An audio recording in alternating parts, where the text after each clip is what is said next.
안녕하세요. 잘돼갑자의 명품 PD 한 PD입니다. 자, 동아일보에서 아주 좋은 기사가 나왔어요. 과거 정권과 지금 정권이 이 신도시 후보지를 어떤 시각에서 접근하고 있나, 그리고 왜 이런 결과물들이 나오고 있나를 아주 객관적으로 분석을 했어요. 아주 좋은 기사라 한번 오늘 소개를 해보겠습니다. 왜 그러냐면 이 기사를 통해서 우리가 앞으로 수도권의 그 판이 어떻게 짜여지는가 여러분들이 확인할 수가 있어요. 그죠? 수도권이 어떻게 판이 짜여지고 있는가. 그리고 과거 좌파 정권은 어떻게 접근을 했고, 어떤 실수를 했고, 그리고 지금 정권은 어떻게 또 접근을 하고 있고, 어디에 초점을 맞추고 있는가라는 것을 여러분들이 확인할 수 있는 아주 좋은 기사니까 같이 한번 살펴보도록 하겠습니다. 자, 그동안 언론 등을 통해 얘기가 나왔던 유력 후보지가 포함이 되지 않았다. 이유가 뭐냐? 자, 그 유력 후보지가 어디냐면, 뒤에서 이야기했지만, 대곡역, 그죠? 대곡 역세권, GTX 라인이죠. 3호선이 있고, 쿼러블 역세권인 대곡 역세권, 그 주변은 다 논바닥이에요. 그러니까 당연히 들어갔어야 되는데 안 나왔다. 자, 그리고 두 번째로는 고천 지역, 김포 고천 지역, 거기 서울 전구성이 굉장히 뛰어난 지역이잖아요. 당연히 들어갔어야 되는데 안 나왔다. 그리고 세 번째로는 간북 지역, 간북, 송파구 옆에 있는 간북 지역, 그런 지역들이 빠졌다. 자, 그런데 왜 이런 지역들이 들어갔냐라는 시각에서 이 기자가 접근을 했고 아주 분석을 잘했어요. 자, 이번에 나온 지역은 경기 구리 토평 2지구, 오산 세교 3지구, 용인 이동지구, 청주 분평 2지구, 제주 화북 2지구. 자, 여기 뒤에서 이야기하겠지만 이 지역들의 특색이 있어요. 특색. 자, 일단은 이게 지도를 보고 얘기해야 되는데 이건 나중에 얘기할게요. 경기 구리 토평 2지구는 여기는 서울 접근성이에요. 그리고 서울 접근성 중에서도 최고의 알짜땅. 그러니까 이거는 아주 규모도 적지 않아요. 18,500가구 정도. 세종시로 보면 한 두 개 내지 두 개 정도의 생활권. 규모가 크다. 규모의 경제가 되는 데예요. 그러니까 여기 살아도 충분히 이 지역 안에서 모든 것을 해결할 수 있을 정도로 규모가 좋다. 이거는 그런 점에서 아주 긍정적인 거였어요. 근데 자, 나머지도 문제가 있다는 건 아니에요. 자, 오산 세교, 용인 이동, 청주 분평. 자, 이 세 군데의 특징이 뭐냐면 옆에 산업단지가 있는 지역이다. 그러니까 산업단지 클러스터의 배후 주거 지역으로 선정을 했다는 거야. 선정을 했다. 수요가 있다라는 거죠. 수요가 그런 점으로 접근했고, 제주 화북 이지구는 여기는 말 그대로 그냥 동부지구에 비해서 서부지구에 비해서 동부지구가 발전이 더디다. 밸런스를 맞추기 위해서 한 거고. 그러니까 이건 우리가 관심을 가질 필요 없는 거고. 청주 분평 이지구도 여기도 어떻게 보면 이제 그 청주의 폭발적인 어떤 수요, 그죠? 그거에 대한 이제 청주가 이제 커가는 도시잖아요. 산업적으로 산업 단지로서 그런 거에 대한 대비로서 미리 마련했다라고 보면 돼요. 대체적으로 윤석열 정부에서 지정한 거는 산업 클러스터의 수요에 맞춰서 지정을 했다라는 거예요. 그 얘기가 중요한 거야. 일단 그 얘기를 포인트로 한번 잡아보고요. 자, 그래서 기자들이 이 질의응답을 했어요. 질의응답을 했는데 첫 번째 질문이 뭐냐면 정부가 공개한 5개 후보지에 대한 추가 설명 대신 경기 고양, 대구, 이게 일단 이제 후보지예요. 아주 강력한 후보지고 입지가 좋은데요. 간부, 김포, 고천 이런 적이 빠진 거에 대해서 이유를 알려달라라는 얘기예요. 자, 그동안 국토부가 신규택 후보지의 선정의 최우선 조건이 뭐냐? 바로 서울의 주택 수요를 공급해준다. 그죠? 그게 포인트였는데 당신들이 발표한 그 후보지는 서울의 신규주택 후보지의 선정 조건에 맞지 않는다라는 비판적 시각에서 기자들이 질문을 한 거예요. 맞죠?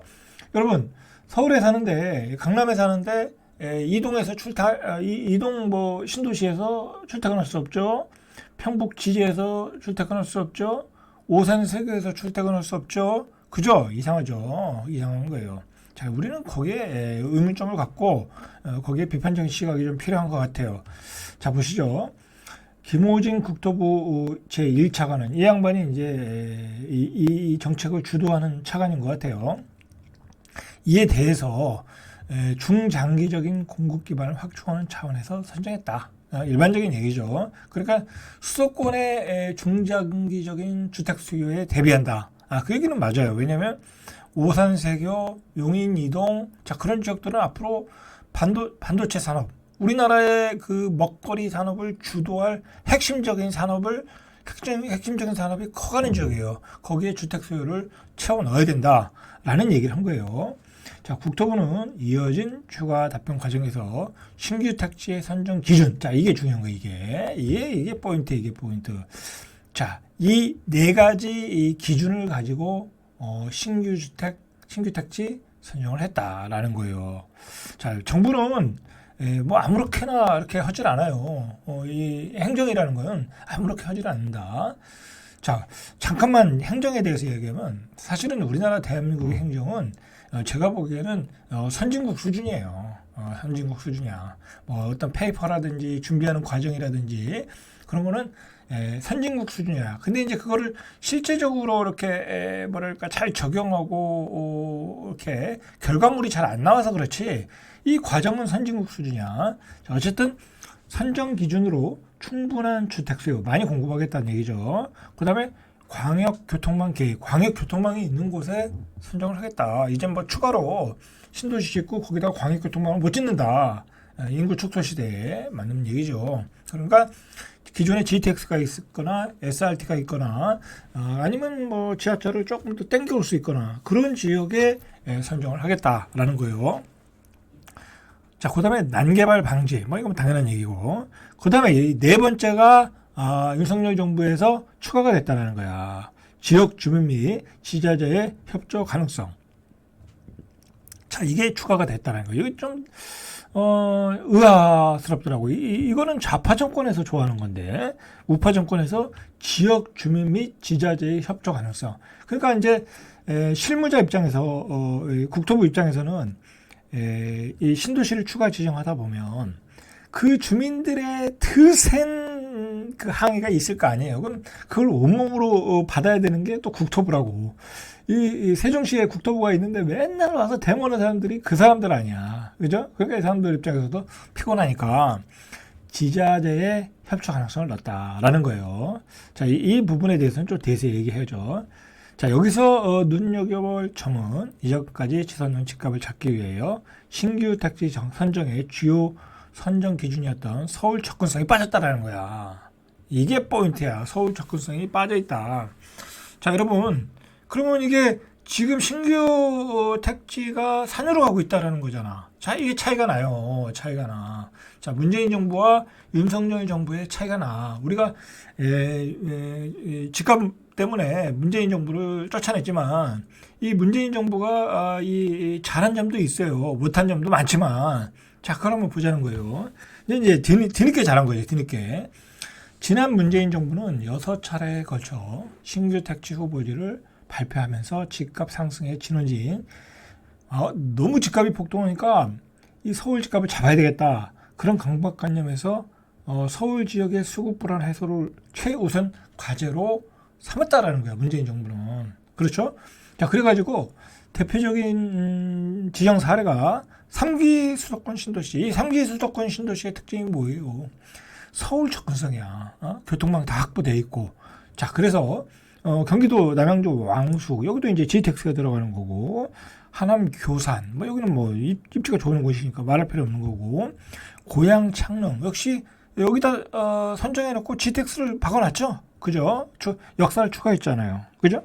인천 계양 뭐 여기 공항에서 가깝잖아요. 김포공항에서. 부천 대장 여기도 공항에서 가깝잖아. 자, 이런 지역에 집중적으로 신도시를 지정해서 서울 지역의 수급 불안 해소를 하겠다고 하는 게 문재인 정부의 정책이었다. 서울 도심까지 30분 이내 출퇴근이 가능한 지역들. 자, 이렇게 해서 집값을 잡아보겠다라고 했던 거예요. 문재인 정부가 뒤늦게 잘한 거죠. 잘한 거예요. 자, 정부는 앞으로 수도권 지역에서 신규 택지를 추가로 지정을 하는데 특히 내년 상반기에 또 지정을 할 거예요. 내년 상반기에 9월 발표했던 8만 5천 채 규모의 신규 택지 가운데 이번에 공개한 5구 8만 채를 제외한 잔여 물량을 공급하겠다. 자, 그러니까 이제 뭐 내년에도 한 8만 몇 채를 지정하겠죠. 자, 그런데 이 문재인 정부와는 달리 이 윤석열 정부는 달라요. 어떻게 다른지 이제 뒤에서 보시면 알아요. 자, 문재인 정부는 서울 접근성 있는 지역에 했기 때문에 자, 이 정도면 되지 않겠냐 하고 윤석열 정부는 산업 단지의 수요가 몰리는 지역에 일단은 집중을 하고 있는 거야. 자, 그런데 문제는 그것으로 인해서 집값을 못 잡는다는 게 문제지. 집값을 못 잡는다는 게 문제인가. 자, 국토부가 지난 21년 10월 강준현 이게 세종시 국회의원이 이 양반이 제출한 자료에 따르면 문정부가 출범한 이후 2020년까지 신규로 지정한 공급택지 면적은 5,373만 제곱미터. 자, 문재인 정부에서는 5,373만 제곱미터를 공급했다라는 거야. 그러니까 문재인 정부는 이 수도권의 지역균형 발전을 통해서 국가를 발전시키겠다고 했기 때문에 이 수도권 택지를 지정을 꺼려했어. 왜냐하면 수도권에 자꾸 택지를 지정하면 결국은 지방에 있는 인구가 수도권으로 빨려 들어오거든. 그런데 집값이 너무 폭등하니까 할 수 없이 지정을 한 거야. 자, 여러분 여기서 잠깐 다른 얘기를 할게요. 이렇게 수도권에 많은 택지를 지정을 하면 어떤 현상이 일어나면 개발이 서울 수도권에 집중이 될 거 아니야. 그죠? 개발이 서울 수도권에 집중이 되면 누가 가장 이득을 보겠어요? 땅을 많이 가진 지주들이 이득을 보는 거야. 거기에 수용되는 사람도 이득을 보겠지만 그 수용되는 지역 바깥에 있는 사람들이 더 많은 이득을 보는 거야. 그러니까 땅값이 다 올라간다는 거야. 그러니까 이게 지방과 서울의 양극화는 이런 데서 일어나는 거야. 이런 데서 뭐 지방은 인구도 뺏기지. 인구도 뺏기니까 이제 뭐 땅은 뭐 황폐화되지. 뭐 땅은 거래도 안 되겠지. 근데 서울 수도권은 인구는 몰리지. 땅값은 계속 올라가지. 그죠? 그러니까 이런 문제가 있어서 문재인 정부에서는 수도권의 신규 택지 지정을 조금 주저했는데 집값의 급등 때문에 결국 이렇게 많이 지정을 했다. 노무현 정부도 마찬가지야. 노무현 정부도 4,075만 제곱미터. 여기도 이제 집값 때문에 골머리를 앓았던 정권 아니에요. 그죠? 근데 의외로 이명박 정부가 그렇게 많이 하지 않았어. 3,093만 제곱미터. 이제 그 전에 많이 했으니까. 자, 여기도 보금자리로 집값을 잡았죠. 그런 다음에 박근혜 정부가 이제 착각을 한 거지. 착각을 한 거야. 지역균형 발전의 의미가 아니라 이제는 뭐 인구도 감소되는데 뭐 수도권에 더 지정하지 않는 게 좋지 않겠냐. 뭐 그래서 택지개발법인가 뭐 그것도 없애버리고 막 그랬었어요. 그래서 박근혜 정부 때 297만 제곱미터. 자, 여기서 실수를 한 거야 사실은. 여기서 계속해서 공급을 해서 이걸 이제 다음 정권에 넘겨줬어야 되는데 여기서 지정을 안 하니까 결국 집값 폭등으로 이어진 거지. 예, 그렇게 봐야 돼요. 자, 이렇게 집권 초기 공급에 문제가 없다며 주택 수요 억제를 위한 규제책에 몰두를 했죠. 집값이 올라가니까 규제만 때린 거야, 문재인 정부가. 그래서 집값을 급등시켰던 거예요. 그래서 문재인 정부가 뒤늦게 택지 확보에 열을 올리면서 내놓은 원칙은 서울 접근성이었다. 서울 집값을 잡아야 전국의 집값을 잡는다라고 생각을 한 거야. 그거는 맞는 얘기였어요. 그래서 문재인 정부에서 30건에 가까운 부동산 대책을 쏟아냈다. 거기서 택지 공급에 관련된 게 6건이었다. 6건.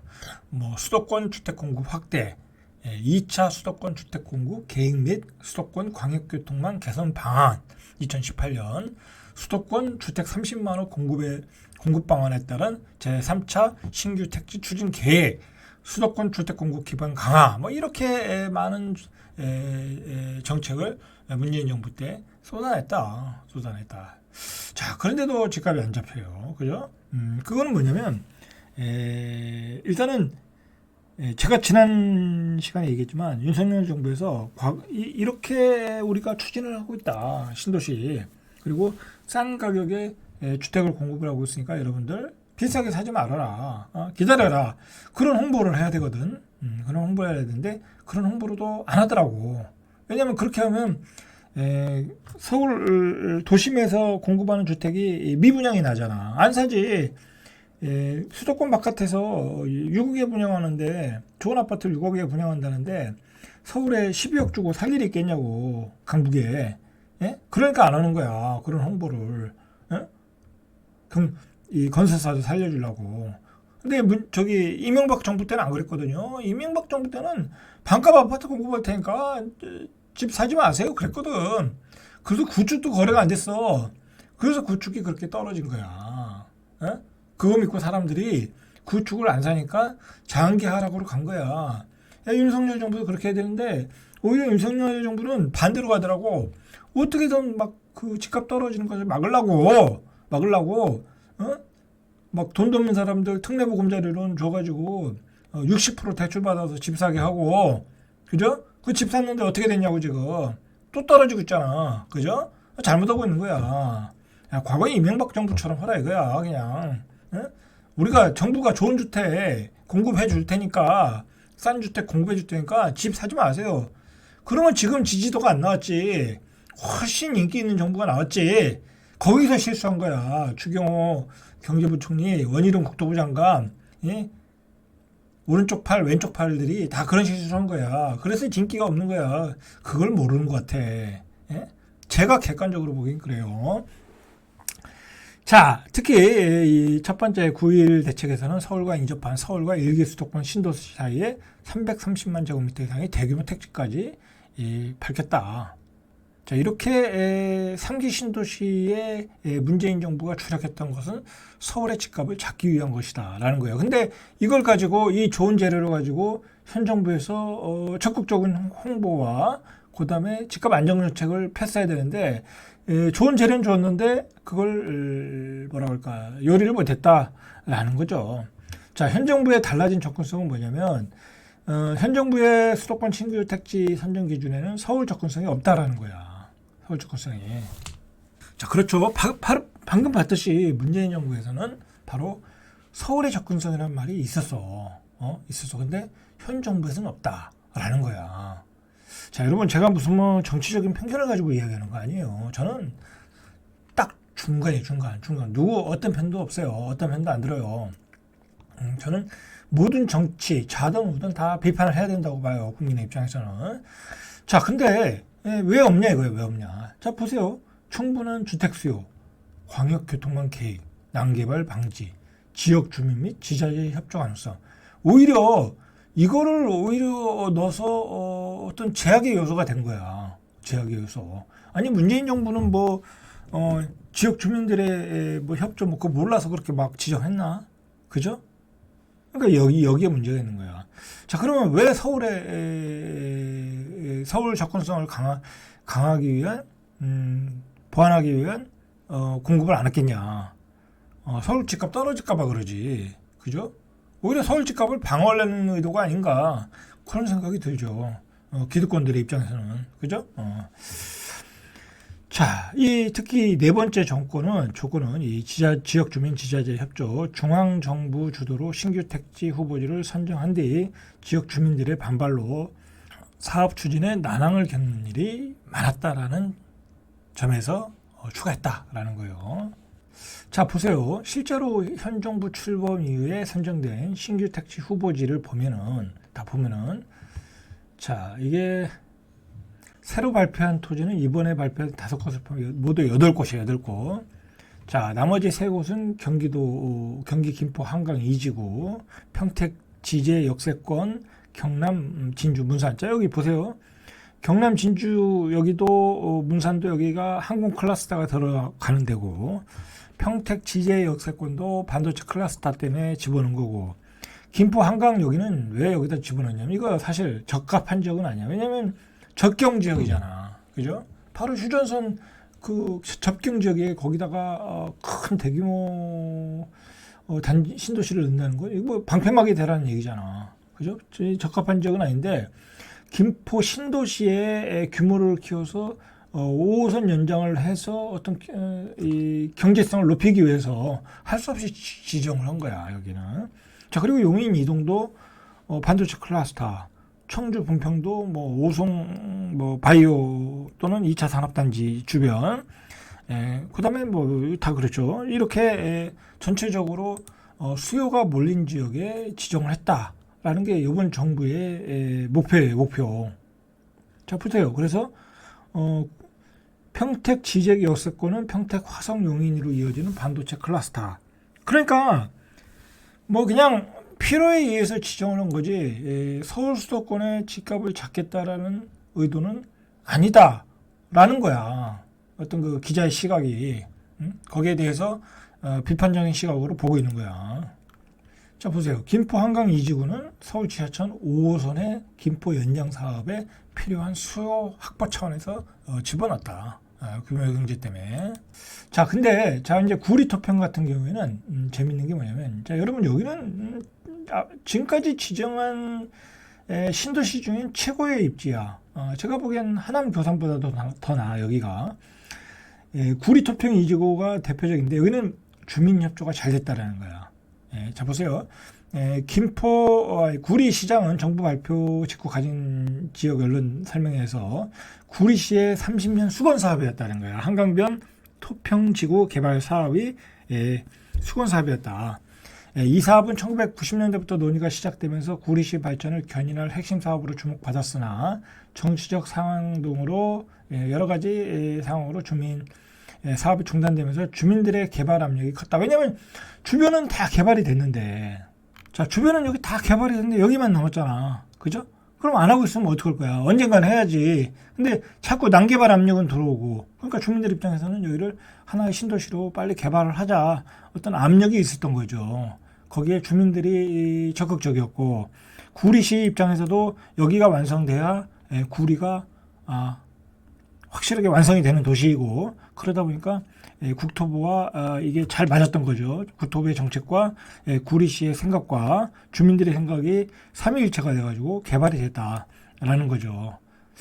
자, 여기는 한마디로 이 주변이 다 완성됐기 때문에 숟가락만 얹으면 되는 거야. 그러니까 여기 들어가시는 분들은 기존 도시가 다 완성됐기 때문에 굉장히 살기 편한 거죠. 한강도 잘 보이고, 한강뷰가 예술이겠죠. 자, 그러나 자, 여기가 이제 간북이잖아요. 간북이라고 하는데, 자, 여기도 이제 개발을 해야 되는데, 보세요. 이거 뭐 토지도 뭐 빈 토지가 없고 다 공장이죠. 이거 개발하기가 얼마나 어렵겠어. 그죠? 완전히 난개발되어 있잖아. 근데 여기 얼마나 많은 사람들의 그 뭐랄까, 많은 사람들의 이권이 달려 있겠어. 그죠? 뭐 이거 공장도 다 빠져나오려면 어디로 갈지도 모르고, 그러니까 이게 개발을 해도 쉽지가 않은 거야. 그러니까 이런 쪽은 지정이 안 되는 거야. 그죠? 지정하기 어렵겠죠. 이런 데는. 자, 그렇게 보시면 되고, 그 다음에 얘기가 됐던 데가, 자, 여기죠, 여기. 그죠? 자, 여기는 개발이 이번에 들어갔어야 되는데 안 들어간 이유는 제가 말씀드렸지만, 이 주변에 개발되는 데가 너무 많아. 이 대곡역에도 도시개발이 진행되고 있고, 어느 정도. 이런 데 막 지정했어야 되는데, 얼마나 땅이 많아. 그죠? 그 옆에 창릉 신도시, 그죠? 창릉 신도시. 자, 여기죠. 여기 창릉 신도시. 여기도 이제 뭐 꽤 큰 신도시가 들어서고, 그 다음에 여기도 이제 뭐 장항 무슨 도시개발 방식으로 뭐 분양도 들어가죠. 이번 달에 들어가는 걸로 알고 있는데, 여기도 이제 시작하죠. 그러니까 여기는 뭐 당분간은 괜찮아. 이제 다음에 지정될 가능성이 많죠. 이제 그런 이유들 때문에 지정이 안 됐다라는 거예요. 자, 주민의 협조가 필요하다라는 거예요. 자, 실제로 토평 2지구는 구리시 규문동, 수택동, 아천동, 토평동 일대 292만 제곱미터, 위치가 매우 우수하다라는 거예요. 주택 공급 물량은 18,500가구 정도. 자, 오산 세계도 지자체가 적극적이었죠. 오산 세계도. 자, 이곳은 왜 그러냐면 이미 2009년 9월에 이미 택지 개발 예정지구로 지정이 돼 있어요. 자, 지정이 됐는데 2009년이 어떤 해예요? 금융위기가 터진 다음 해잖아요. 그래서 LH가 돈이 없었어. 그래가지고 오히려 LH에서 취소를 한 거야. 그러니까 이게 개발이 되다 말았어. 그런데 이 오산 세교가, 자, 여기가 이 동탄 배후도시잖아요. 그죠? 수원 배후도시고 그냥 자연스럽게 커가는 도시가 된 거야. 동탄의 배후도시, 그죠? 수원의 배후도시. 확장 때문에 커가는 도시야. 당연히 지정이 돼야 되고 많은 공급 주택 수요가 있었겠죠. 자, 주변에 이제 다 이제 새로운 공단들이 들어오고 공장들이 들어오고 그런 점에서 이제 지역 지자재와 잘 맞았다 입장이. 그러면서 개발이 이번에 됐다라는 거예요. 자, 정리하면 이번에 봤듯이 경부 축이 강화되고 있다. 경부 축에 대한민국 산업이 몰려 있잖아요. 그리고 GTX 라인에 공급을 하려는 노력이 보인다. 그리고 앞으로도 추가 공급을 한다. 그리고 지역 주민의 마찰이 있는 곳은 어렵지 않겠냐. 이제 그렇게 얘기가 되고 있고. 자, 문제는 정부가 과감하게 공급 물량을 2배로 늘려야 되겠죠. 자, 이제 물량이 적어요. 그리고 서울 접근성에 대한 문제를 지적을 했어요. 기자가. 그죠? 지적을 했어요. 그러니까 앞으로는 서울 접근성이 뛰어난 지역을 내년에는 지정할 가능성이 높겠죠. 높아요. 자, 그런 점에서 우리가 그래야 또 집값을 잡을 수 있어요. 자, 오늘은 여기까지 이상 절대값TV의 명품 PD 한 PD였습니다.